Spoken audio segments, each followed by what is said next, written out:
Quelle réponse européenne aux droits de douane américains? Réunis à Bruxelles, les Européens cherchent la bonne formule pour apaiser Donald Trump sur le front commercial. L'Allemagne, dont l'économie repose beaucoup sur les exportations, veut aller vite, quitte à accepter certaines concessions. S'il vous plaît, dépêchons-nous de trouver une solution. Nous avons des industries très spécifiques en Allemagne, l'industrie chimique, l'industrie pharmaceutique, l'ingénierie mécanique, l'acier, l'aluminium ou encore l'automobile. Tous ces secteurs sont soumis à des droits de douane très élevés en ce moment et cela met en péril nos entreprises.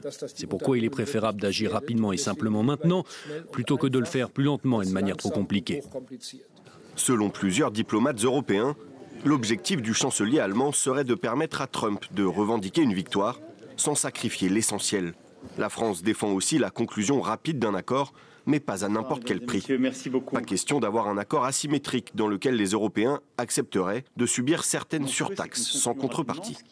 En aucun cas, nous n'accepterons une situation durable où nous serions taxés et où, en quelque sorte, nous ne changerions pas notre position en la matière. La vérité, c'est que le meilleur tarif entre les États-Unis et l'Europe, surtout dans le contexte géopolitique que nous connaissons, serait 0 pour 0. Si ça doit être 10 pour 10 ou l'équivalent de 10, ce sera le cas. Le temps presse alors qu'approche la date limite du 9 juillet fixée par Donald Trump.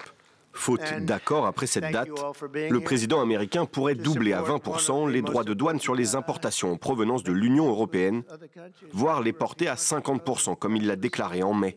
Le gouvernement américain a cependant annoncé jeudi que cette date pourrait être repoussée. Les États-Unis profitent aussi de la négociation pour tenter d'arracher des concessions sur les réglementations européennes.